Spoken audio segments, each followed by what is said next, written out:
अच्छी क्लास। तो question number 20 बच्चों, why does a block of plastic release under water comes to the surface of the water. Okay, अभी एक plastic का एक ब्लॉक है मान लो, और एक बकेट में पानी ले लीजिए। ठीक है, बकेट में पानी ले लीजिए और इस ब्लॉक को ऐसा पहले आप अपने हैंड से ऐसा फोर्स लगा के अंदर डालते हो, ठीक है ना, इमर्स करते हो। जैसे ही आप अपना हाथ हटाते हो ये बाहर आ जाता है। ऐसा क्यों? तो देखो बच्चों, इतना हम लोग को भी पता है, आपको भी पता है, सभी बच्चों को पता है कि अगर किसी ऑब्जेक्ट को हम किसी लिक्विड में या किसी फ्लूइड में, फ्लूइड क्या होते हैं, the material which can flow, जैसे कि गैसेस और लिक्विड, ठीक, गैसेस लिक्विड फ्लूइड होते हैं। तो अगर हम किसी सब्सटेंस को या किसी ऑब्जेक्ट को, सब्सटेंस तो नहीं बोलेंगे, किसी ऑब्जेक्ट को हम लिक्विड में पार्शियली या फुल्ली इमर्स करते हैं, तो इसके ऊपर ऑपोजिट डायरेक्शन में ऊपर की तरफ एक बाइंड फोर्स लगता है, ये सबको पता है। इसी बाइंड फोर्स की वजह से ये ऑब्जेक्ट ऊपर आ जाता होगा, ये प्लास्टिक का जो ब्लॉक है ये भी ऊपर आ जाता है, ठीक है। लेकिन आइए इसमें हम आपको डिटेल में बताते हैं। देखो बच्चों, थोड़ा सा समझो यहाँ पर कॉन्सेप्ट क्या होता है। कॉन्सेप्ट ये होता है, ध्यान से समझिए जरा बच्चों। देखिए, ये आपका फ्लूइड है, या चलो फ्लूइड की जगह हम फ्लूइड में क्या ले लेते हैं, लिक्विड, और उस लिक्विड में हम वाटर ले लेते हैं, ठीक। ये वाटर है बकेट में, क्या है ये, वाटर है, ठीक है स्टूडेंट्स। अब ध्यान से सुनिएगा मेरी बात।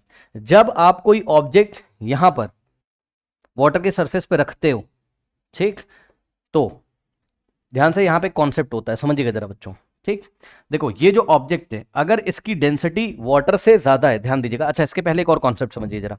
ये कोई ऑब्जेक्ट है, इसका मास m होगा, भाई जो ऑब्जेक्ट आपने वाटर के सरफेस पे रखा है, ठीक है ना, या पानी में जिसको आपने डाला है, हम सिंपल शब्दों में बोलें, ठीक। तो बच्चों इसका कुछ ना कुछ मास होगा। अगर इसका कुछ ना कुछ मास होगा तो नीचे की डायरेक्शन में क्या लगेगा, इसका वेट लगेगा। वेट का फॉर्मूला क्या होता है, m इंटू जी। जिसको नहीं पता है बच्चों ध्यान से सुन लीजिए, वेट का फॉर्मूला क्या होता है, W is equals to m into g. Weight क्या होता है, वेट वो ग्रेविटेशनल फोर्स है जिस ग्रेविटेशनल फोर्स की हेल्प से अर्थ क्या करती है, ऑब्जेक्ट को अपनी तरफ खींचती। तो इसका मास m है, तो इस पे वेट कितना लगेगा, m इंटू जी, नीचे की तरफ, यानी कि नीचे की तरफ एक फोर्स लगेगा जो कि बॉडी का क्या होगा, वेट होगा, ठीक है स्टूडेंट्स। अब सुनो, और आपको पता है कि ऊपर की डायरेक्शन में एक फोर्स लगेगा जिसको बाइंड फोर्स बोलते हैं, ठीक। तो ये देखिए, ऊपर की डायरेक्शन में एक फोर्स लग रहा है जिसको हमने क्या बोला, बी का मतलब क्या हो गया, बाइंड फोर्स। ये बाइंड फोर्स कौन किस पे लगा रहा है, लिक्विड लगा रहा है आपका किस पे, ऑब्जेक्ट पे, ठीक है। अब होता क्या है बच्चों, यहां पर दो केसेस होते हैं, there are two cases, okay.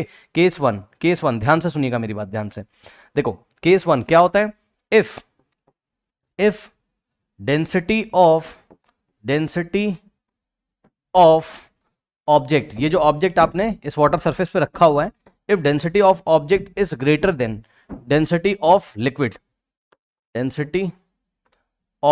या फिर फ्लूइड भी आप लिख सकते हो, डेंसिटी ऑफ लिक्विड। ध्यान दो बच्चों, देखो, अगर ये जो आपका ऑब्जेक्ट है इसकी जो डेंसिटी है वो अगर लिक्विड की डेंसिटी से ज्यादा है, डेंसिटी जिसको नहीं पता है सुन लो, मास per unit volume, 1 unit volume में, दोनों का वॉल्यूम पहले फिक्स कर लो और फिर चेक कर लो किसमें मास ज्यादा है। जिसमें मास ज्यादा होगा, यानी कि पर यूनिट वॉल्यूम में दिया, पर यूनिट वॉल्यूम में जितना मास होता है उसको हम क्या बोलते हैं, डेंसिटी बोलते हैं। अगर आपको डेंसिटी के बारे में नहीं पता है तो आप यूट्यूब पर टाइप करिए, ये देखिए ये वाला topic, relative density bye 2 pi classes, ठीक है, ग्रेविटेशन चैप्टर में, ओके। तो आपको मिल जाएगा। अभी मैं शॉर्ट में आपको बताता हूँ डेंसिटी का मतलब क्या होता है। डेंसिटी का मतलब होता है मास पर यूनिट वॉल्यूम, ठीक है स्टूडेंट्स, ओके। अब ध्यान से सुनो, अगर आपके ऑब्जेक्ट की डेंसिटी क्या है, लिक्विड की डेंसिटी से ज्यादा है, ठीक, तब क्या होता है, समझो जरा बात को। तब बच्चों इन दोनों फोर्स में कॉम्पिटिशन होता है, किसमें, बाइंड फोर्स में और ये वेट में, बॉडी के वेट में। तो अगर आपका ऑब्जेक्ट का डेंसिटी ज्यादा है, ठीक, यानी कि ऑब्जेक्ट के पर यूनिट वॉल्यूम में मास ज्यादा है, मास ज्यादा होने की वजह से क्या हो जाएगा, वेट ज्यादा हो जाएगा, यानी कि वेट डोमिनेट करेगा, वेट प्रभावी हो जाएगा। तो इन दोनों में से बड़ा फोर्स कौन हो जाएगा, वेट, mg। तो ये mg क्या करेगा, बाइंड फोर्स को हरा देगा। दोनों में लड़ाई, बाइंड फोर्स ऊपर ले जाना चाहता है, और ये जो आपका mg का मतलब ग्रेविटेशनल फोर्सेस को नीचे ले जाना चाहता है। तो अगर आपका ऑब्जेक्ट की जो डेंसिटी है वो अगर वाटर की डेंसिटी से, यानी कि लिक्विड की डेंसिटी ज्यादा होगी, तो ये जो ग्रेविटेशनल फोर्स जो नीचे लग रहा है, यानी कि सिंपल शब्दों में बोलते वो बॉडी का वेट लग रहा है, ये बॉडी का वेट डोमिनेट करता है इसको, यानी कि बॉडी का वेट क्या हो जाएगा, बाइंड फोर्स से बड़ा हो जाएगा, ठीक। तो ध्यान से चेक करिए, यहां पर क्या होता है, बॉडी का जो वेट है, वेट को चलो मैं W से दिखा दूं, W की वैल्यू कितनी, m इंटू जी, यहां पर लिखा हुआ है, ठीक। तो क्या होता है, वेट जो होता है बॉडी का वो बाइंड फोर्स से ग्रेटर हो जाता है, W is greater than B। अब बताओ, अगर वेट ज्यादा हो गया तो बॉडी कहां जाएगी, नीचे, ये वाले फोर्स की जीत हो जाएगी, दोनों में कंपटीशन हो रहा है, ये वाला फोर्स जीत जाएगा और बॉडी कहां चली जाएगी, नीचे चली जाएगी। तो बॉडी क्या करेगी, सिंक कर जाएगी, डूब जाएगी, ठीक। ये हो गया आपका केस नंबर 1, ठीक। अब केस नंबर 2 इसी का जस्ट ऑपोजिट केस है, क्या, if density of object is less than density of liquid या फिर डेंसिटी ऑफ फ्लूइड भी आप लिख सकते हो, ठीक है स्टूडेंट्स। डेंसिटी ऑफ लिक्विड लिख दो या फ्लूइड लिख दो। फ्लूइड क्या होता है, कोई मटेरियल जो कि फ्लो कर सकता है, जैसे कि गैसेस और लिक्विड, ठीक, गैसेस और लिक्विड ही फ्लूइड होते हैं, ठीक। यहाँ पे ये देखिए। बच्चों अगर आपके ऑब्जेक्ट की डेंसिटी अगर वो लेस है किससे, कम है किससे, लिक्विड से, तब क्या होगा सोचो, तब क्या होगा, डेंसिटी कम है यानी कि पर यूनिट वॉल्यूम में मास कम है, यानी कि मास कम है, ऐसा फील लो, मास कम होने की वजह से वेट कम हो जाएगा, यानी कि बॉडी का वेट कम हो जाएगा और बाइंड फोर्स क्या हो जाएगा, ज्यादा हो जाएगा, ऐसे सोचो, ये फील है एक तरीके से, ठीक है। पर यूनिट वॉल्यूम, भाई डेंसिटी कम का क्या मतलब होता है, पर यूनिट वॉल्यूम में मास कम हो जाएगा, मास कम हो जाएगा, वेट का फॉर्मूला देखो m/g, तो वेट कम हो जाएगा क्योंकि वेट मास पे डिपेंड कर रहा है, चेक कर लो, ठीक।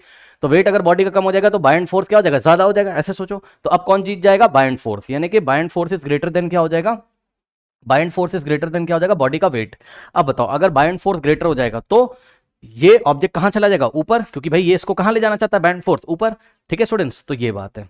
अब यहां पर इन्होंने पूछा है कि भाई जो प्लास्टिक का ब्लॉक है जब वाटर में अंडर ले जाते हो, अंडर मतलब अंदर ले जाते हो, ठीक, तो ऐसा ब्लॉक लिया आपने और ऐसे अपने हैंड से प्रेशर लगाया, इसको पानी में अंदर ले गए और अपना हाथ हटा लिया।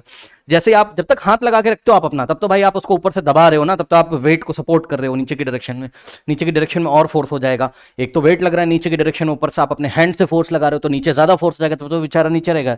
जैसे ही आप अपना हाथ हटाते हो, अब आपको चेक करना है कि ये प्लास्टिक का ब्लॉक ऊपर क्यों आता है। तो भाई सीधी सी बात है क्या, कि जो डेंसिटी होती है प्लास्टिक की, ऑब्जेक्ट कौन है, प्लास्टिक का ब्लॉक, तो यहां पे जो डेंसिटी ऑफ द ब्लॉक होगा बच्चों, सेकंड वाला केस आपका लग जाएगा क्या, यहां पर क्या होगा, डेंसिटी ऑफ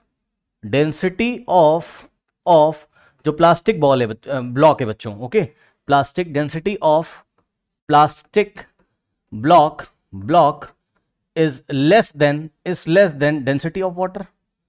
अब आप बोलोगे सर आपको कैसे पता चला, अरे भाई प्लास्टिक की डेंसिटी वाटर से कम होती है, सब पढ़ते पढ़ते धीरे धीरे पता चल जाता है, ठीक है। अभी आपको पता चला, याद कर लो, density of plastic block is less than density of water. अब बताओ क्या होगा, अगर प्लास्टिक ब्लॉक की डेंसिटी क्या है, वाटर से लेस है, तो क्या होगा, जो आपका वेट है वो लेस हो जाएगा और बाइंड फोर्स ग्रेटर हो जाएगा, यानी कि bind force is greater than क्या हो जाएगा, वेट हो जाएगा, ठीक। अब बाइंड फोर्स इसको ऊपर ढकेल देगा, इस तरीके से ऊपर की डायरेक्शन में पुश कर देगा। जैसे ही आपने हाथ हटाया तो दोनों में कंपटीशन हो जाएगा, क्योंकि आपने तो अपना हाथ हटा लिया, ठीक, तो बाइंड फोर्स और ये वेट में कंपटीशन हो जाएगा, जीतेगा कौन, वेट पड़ जाएगा कम, क्यों, क्योंकि डेंसिटी हो गई ऑब्जेक्ट की कम, डेंसिटी कम का मतलब मास पर यूनिट वॉल्यूम कम, मास कम वेट कम, तो बाइंड फोर्स हो जाएगा ज्यादा, ऐसे सोचो, ठीक। तो बाइंड फोर्स अगर ज्यादा हो जाएगा तो ये इसको ऊपर की डायरेक्शन में ले आएगा, ठीक है स्टूडेंट्स। बस अब यही सारी बातें आपको एग्जाम में लिखनी। आइए मैं आपको बताता हूं आंसर क्या लिखना है। देखिए कह रहा है आंसर में, ठीक है, ये सॉल्यूशन है, कह रहा है when plastic is immerse in water the following two factors act on it. Okay, number 1 आपने बताया कि भाई एक तो लग रहा है ग्रेविटेशनल फोर्स और इट्स वेट, ठीक है ना, चाहे आप इसको ग्रेविटेशन डब्ल्यू को आप चाहे ग्रेविटेशनल फोर्स बोलो, चाहे क्या बोलो वेट, क्योंकि वेट क्या होता है, वेट एक तरीके का ग्रेविटेशनल फोर्स होता है जिस फोर्स से अर्थ किसी ऑब्जेक्ट को अपने सेंटर की तरफ अट्रैक्ट करती है, ठीक। तो इस ऑब्जेक्ट पे दो तरीके के फोर्स लगेंगे, क्या, ग्रेविटेशनल फोर्स या फिर आप इसको वेट बोल सकते हो। कहां लगता है, इन वर्टिकली डाउनवर्ड डायरेक्शन, ठीक। ये देखिए इस पे वर्टिकली डाउनवर्ड डायरेक्शन में क्या लगता है, वेट या फिर ग्रेविटेशनल फोर्स, और दूसरा कौन लगता है, बाउंड फोर्स लगता है वर्टिकली अपवर्ड डायरेक्शन में, मैंने आपको डायग्राम में दिखाया है। अब होता क्या है, as the density of plastic is less than that of the water, मैंने आपको बताया डेंसिटी ऑफ प्लास्टिक ब्लॉक क्या होता है, वाटर से लेस होता है। The bound force is greater than its weight, तो बाउंड फोर्स क्या होता है, वेट से ग्रेटर हो जाता है। This explains why the plastic blocks comes up to the surface of the water as soon as it release under the water। तो इस तरीके से आप एक्सप्लेन कर सकते हो कि भाई क्यों बाइंड फोर्स के डोमिनेट होने से, मतलब ऑब्वियसली बाइंड फोर्स डोमिनेट कर रहा है यहाँ पे, ठीक है, बाइंड फोर्स ज्यादा है, तो जैसे ही आप अपना हाथ हटाओगे तो प्लास्टिक का ब्लॉक बाइंड फोर्स के प्रभाव से ऊपर की डायरेक्शन में आ जाएगा। अब आई थिंक आपको बात समझ में आई होगी। ओके स्टूडेंट्स, ये इसी तरीके से बच्चों आपको ग्लास लो, ग्लास जो कांच का ग्लास होता है, कांच का ही ग्लास होता है भाई, ठीक है, तो जो ग्लास होता है आपने देखा होगा, ठीक है, ग्लास को अगर आप पानी में ऐसा इमर्स करते हो, ठीक, तो वो नीचे ही चला जाता है, क्यों, क्योंकि ग्लास की जो डेंसिटी होती होगी, ठीक है स्टूडेंट्स, वो वाटर से ज्यादा होती होगी, ग्लास की डेंसिटी वाटर से ज्यादा होती है, ठीक। तो ग्लास की डेंसिटी यदि वाटर से ज्यादा है तो वेट हो जाएगा ज्यादा, बाइंड फोर्स हो जाएगा कम, तो रिजल्टेंट फोर्स कहां लगेगा, नीचे, तो बेचारा सिंक हो जाएगा, ऊपर थोड़ी ना आएगा, ठीक, नोट कर लीजिए।